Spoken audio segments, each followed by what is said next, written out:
이 아침 우리에게 주시는 하나님의 말씀, 신약 성경 사도행전 2장입니다.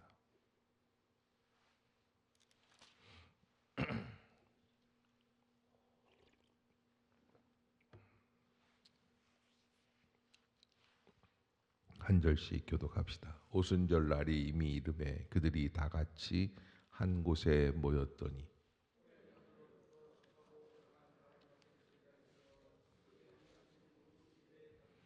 마치 불의 혀처럼 갈라지는 것들이 그들에게 보여 각 사람 위에 하나씩 임하여 있더니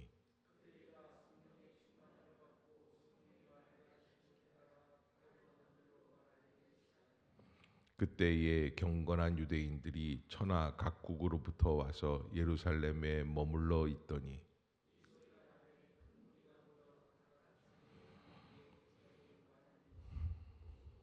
다 놀라 신기하게 여겨 이르되 보라 이 말하는 사람들이 다 갈릴리 사람들이 아니냐.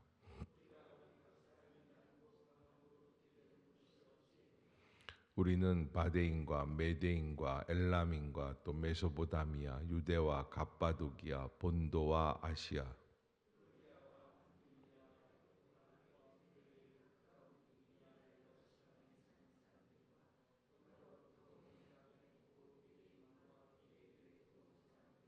그레데인과 아라비아인들이라 우리가 다 우리의 각 언어로 하나님의 큰 일을 말함을 듣는도다 하고 또 어떤 이들은 조롱하여 이르되 그들이 새 술에 취하였다 하더라.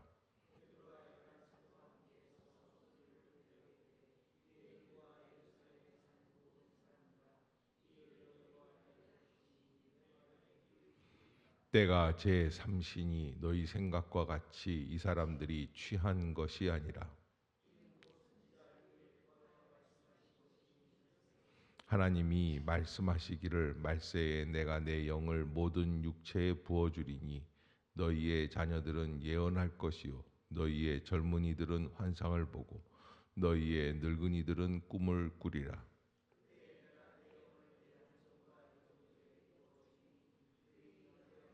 또 내가 위로 하늘에서는 기사를 아래로 땅에서는 징조를 베풀리니 곧 피와 불과 연기로다.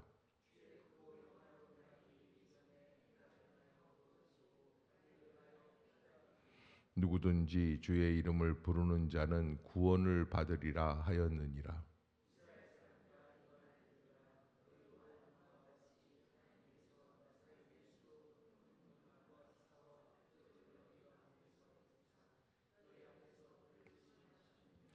그가 하나님께서 정하신 뜻과 미리 아신 대로 내준 바 되었거늘 너희가 법 없는 자들의 손을 빌려 못 박아 죽였으나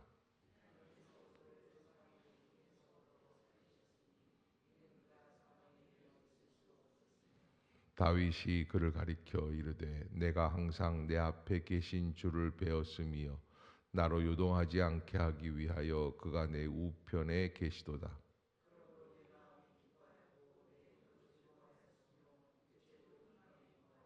이는 내 영혼을 음부에 버리지 아니하시며 주의 거룩한 자로 썩음을 당하지 않게 하실 것이미로다.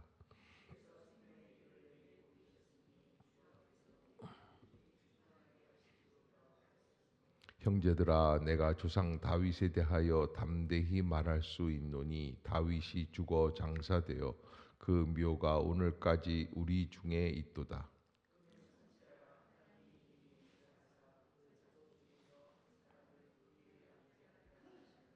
미리 본고로 그리스도의 부활을 말하되 그가 음부에 버림이 되지 않고 그의 육신이 썩음을 당하지 아니하시리라 하더니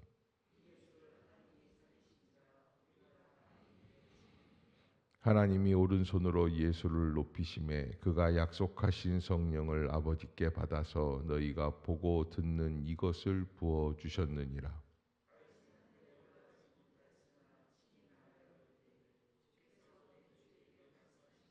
내가 내 원수로 내 발등상이 되게 하기까지 너는 내 우편에 앉아 있으라 하셨도다 하였으니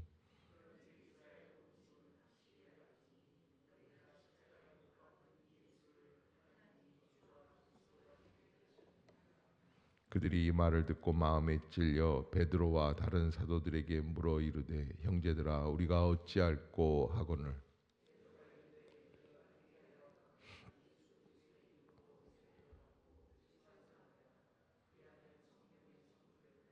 이 약속은 너희와 너희 자녀와 모든 먼데 사람 곧 주 우리 하나님이 얼마든지 부르시는 자들에게 하신 것이라 하고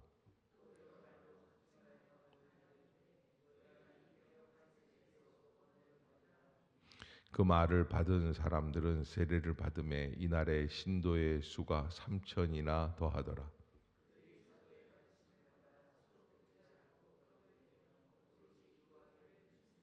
사람마다 두려워하는데 사도들로 말미암아 기사와 표적이 많이 나타나니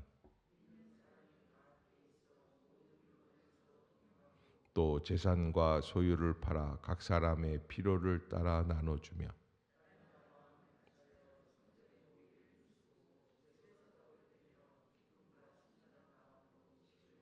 함께 봅시다. 하나님을 찬미하며 또 온 백성에게 칭송을 받으니 주께서 구원받는 사람을 날마다 더하게 하시니라. 아멘. 할렐루야. 이 아침 죄전을 찾으신 여러분들에게 하나님의 은혜와 평강이 함께 하시기를 축원합니다. 사도행전 2장 드디어 오순절 마가다락방의 성령 강림 사건 이렇게 표현할 수 있는 귀한 사건이고 이 사건을 통하여서 교회가 탄생이 되고 또 탄생이 되었다라고 말을 해도 맞죠.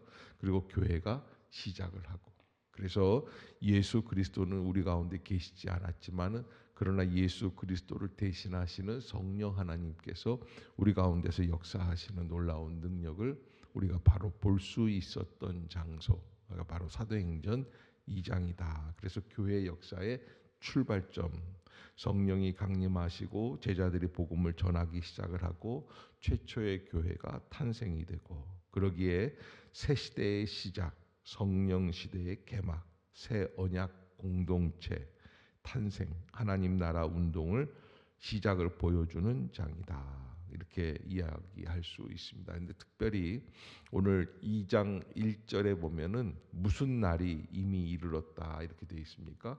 오순절 날이 이미 이르렀다. 그래서 오순절이라는 것은 유대 절기 가운데 하나이죠. 그래서 펜타코스트라고 하는데 50번째 되는 날이다. 그러니까 언제부터 50번째냐? 6월절부터 50번째 되는 날이다. 그러니까 두 달 채 안 되는 겁니다. 예수님의 십자가 사건은 6월절에 이루어진 사건이고 성령 강림은 오순절에 일어난 사건이다.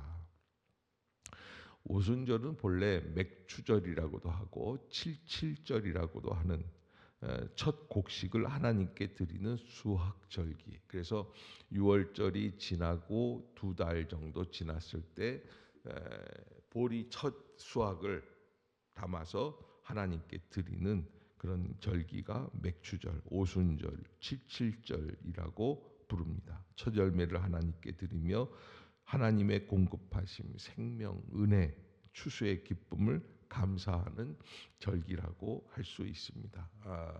우리가 첫 수확을 드리기까지는 기다리는 어려움이 있죠. 먹을 것이 떨어집니다. 먹을 게 아예 없습니다. 이런 말을 들으면 우리 젊은 청년들은 슈퍼에 가면 있는데 마트에 가면 있는데 편의점에 가면 있는데 이렇게 말할 수 있지만 정말 우리나라도 불과 한 70년 전, 60년 전만 해도 요 춘궁기라고 그래요. 어려운 시기가 있으면 곡식이 다 떨어져요. 겨우내 먹었던 곡식들도 다 떨어집니다. 아무것도 없습니다. 그러다가 드디어 첫 번째 수확 보리 열매가 열리게 되는 거예요. 얼마나 기쁘겠어요. 그래서 하나님께 드리는 것이 칠칠절이다라고 하는 것을 여러분들이 알고 그때 하나님은 무엇을 주셨다? 이 예수 그리스도의 제자 공동체 위에 성령의 역사가 임하게 해 주셨다라고 하는 것을 보게 되고요. 오순절은 사실은 모세가 십계명 율법 두 돌판이 있지 않습니까? 그것을 시내산에서 받은 날과 연결해서 하나님께서 성령을 주시는 날과 함께 어우러져서 있다라고 하는 것을 우리에게 보여주는데, 구약에서는 돌판에 기록된 율법이었다면 신약은 인간의 심령 가운데 새겨지는 하나님의 언약의 약속, 그래서 그 언약의 약속의 예언이 성취되는 사건을 이렇게 오순절 사건으로 볼 수 있습니다. 그러면 성령 강림 사건이 어떻게 이루어졌는가? 첫 번째, 이제 2장 1절에 보면은 오순절 날이 이미 이르매라고 하는 것은 하나님이 정해 주신 절기가 이루어졌다는 거예요. 하나님의 때가 이루어져야 돼요. 두 번째는 다 같이 한 곳에 모였더니, 그렇게 돼 있어요. 다 같이 한 곳에 모였더니, 함께 모여 기도하고, 그 다음에 더 모여서 기도할 때 어떻게 하느냐? 마음을 합하여서 기도해야지 된다라고 하는 것을 우리에게 말씀해 주고 계십니다. 그때 임하는 역사가 있는데 어떻게 임합니까? 마치 불의 혀처럼 갈라지며 그들에게 보여 각 사람 위에 하나씩 임하여 있더니, 2절 3절 한번 바람 소리와 불의 혀 같이 한번 읽어봅시다. 시작. 호련히 하늘로부터 급하고 강한 바람 같은 소리가 있어 그들이 앉은 온 집에 가득하며 마치 불의 혀처럼 갈라지는 것들이 그들에게 보여 각 사람 위에 하나씩 임하여 있더니. 아멘. 두 가지가 나타나는 거예요. 하나는 소리가 있었습니다. 그 소리가 앉은 온 집에 가득하게 임하였다. 두 번째, 불의 혀처럼 갈라지는 불의 역사가 보여지는 겁니다. 각 사람 머리 위에 하나씩 임하여 있다. 불송이가 성냥불처럼 그렇게 한 사람 한 사람 머리마다 그렇게 임하게 되었다라고 하는 것. 그런 역사 속에서 하나님께서는 그 바람 같은 의미, 바람 같은 역사, 또 불 같은 역사, 성령께서 주시는 역사를 바람과 불로 표현하는데, 성령께서는 죽은 영혼에 생기를 불어넣는 하나님의 호흡이시다. 창세기에 인간을 창조하실 때 하나님은 그 코에 무엇을 불어넣으셨어요? 생기를 불어넣으셨어요. 그것과 같은 역사가, 새로운 생기가 이 시대에 임하게 되는 것이죠. 이 불이라는 것은 거룩함, 정결함, 그다음에 하나님의 임재를 상징하고, 그래서 죄를 태우고 심령을 정결하게 하고 하나님의 임재 안으로 들어가게 하는 것을 불의 역사로 말을 하게 되는데, 그렇게 이야기하면서 그런 역사가 임하면서 4절을 한번 봅시다. 자, 이 불의 혀처럼 갈라지는 것들이 그들의 머리 위에, 각 사람 머리 위에 임하여 있는데, 그 다음에 이루어지는 현상이 있어요. 4절 시작. 그들이 다 성령의 충만함을 받고 성령이 말하게 하심을 따라 다른 언어들로 말하기를 시작하니라. 아멘. 어떤 일이 벌어졌습니까? 말을 하기 시작해요. 근데 그냥 보통 말이 아니라 각 나라 사람들이 다른 언어로, 각 사람들의 언어로 이야기를 하기 시작을 합니다. 그래서 여기서 뭐라고 이야기를 하냐면 9절부터 보면은 우리는 바데인과 메데인과 엘람인과 메소포타미아, 유대와 갑바도기아, 본도와 아시아, 부르기아, 밤빌리아, 애굽과 및 구레네에 가까운 리비아, 여러 지방에 사는 사람들과 로마로부터 온 나그네 곧 유대인과 유대교에 들어온 사람들과 그레데인과 아라비아인들이라, 이렇게 얘기를 하는, 이 사람들이 다 각각 자기들의 고장의 언어로 말씀을 듣고 기도하는 소리를 들었다라고 하는 것.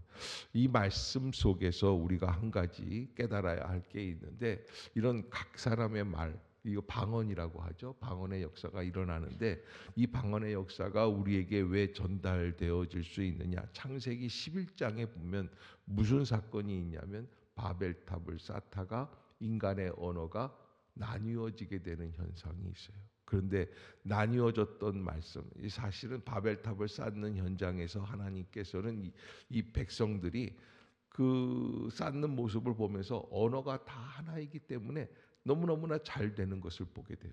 그래서 거기에서부터 이 바벨탑을 쌓을 때 그들이 했던 표어가 있습니다.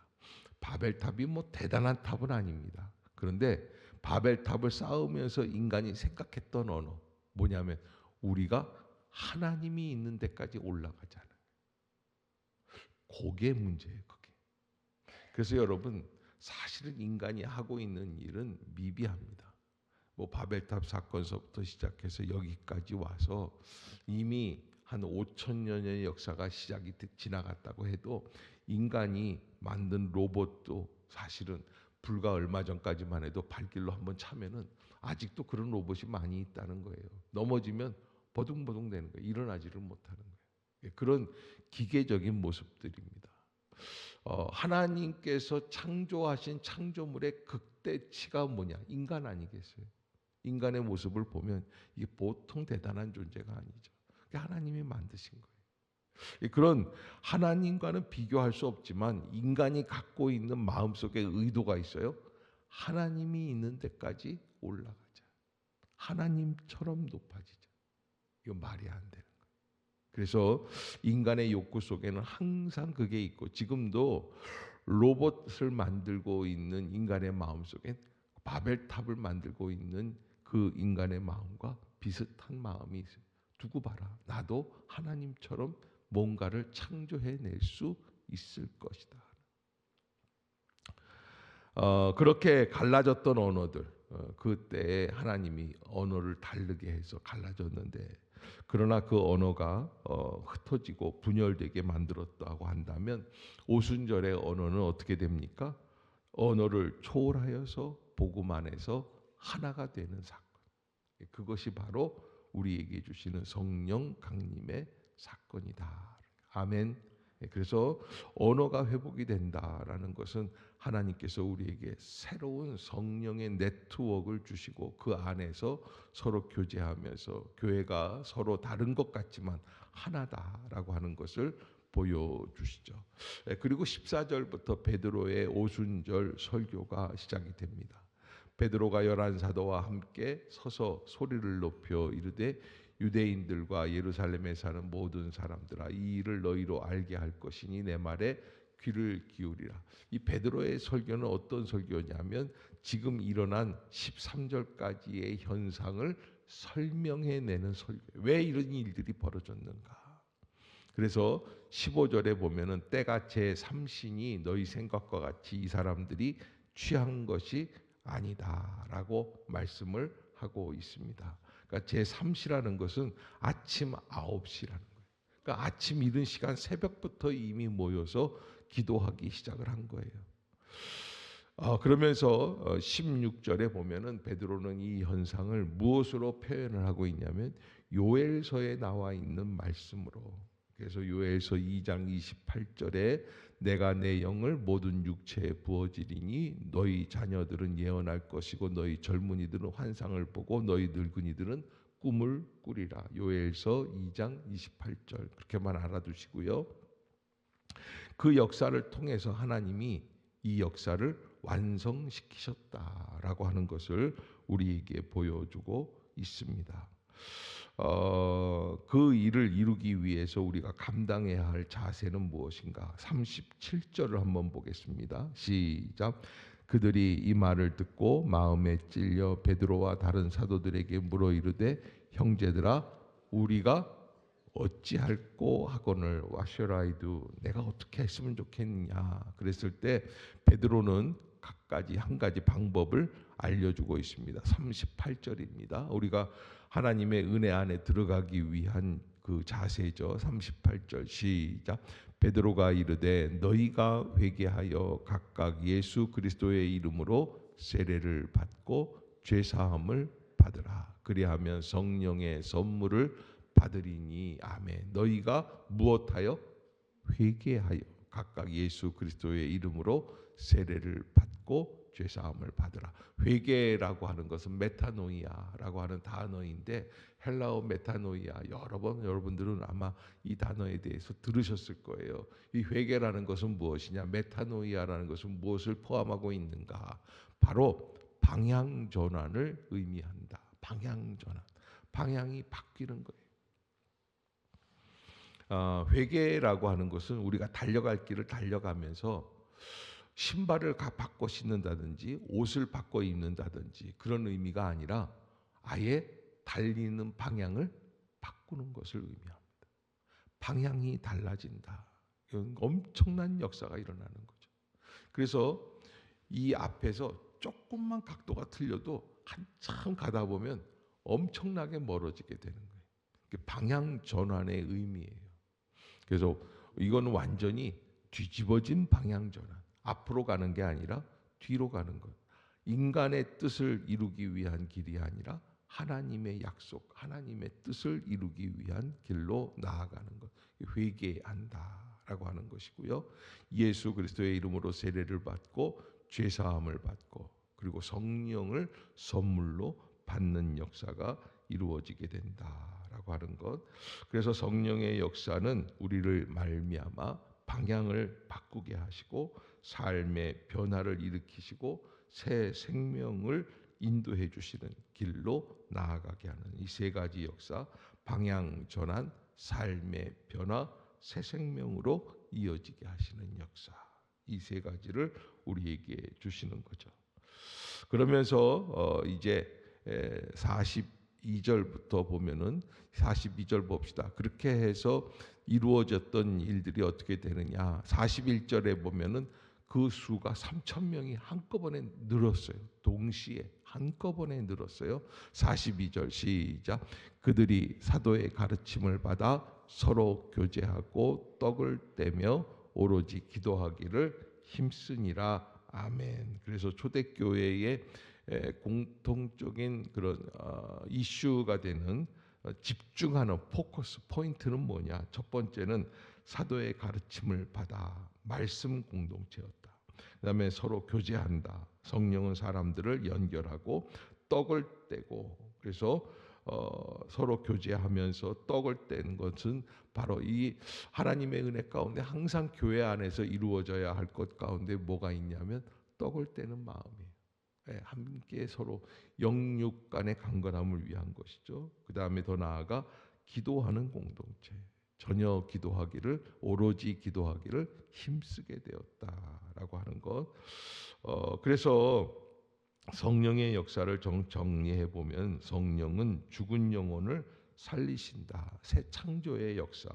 그 다음에 사람을 변화시키신다. 베드로처럼 실패자로 있었던 자들에게 새로운 증인으로 세워나가시는 것을 보게 되고 공동체를 세우신다. 공동체가 세워지는 거예요. 교회가 세워지는 거예요.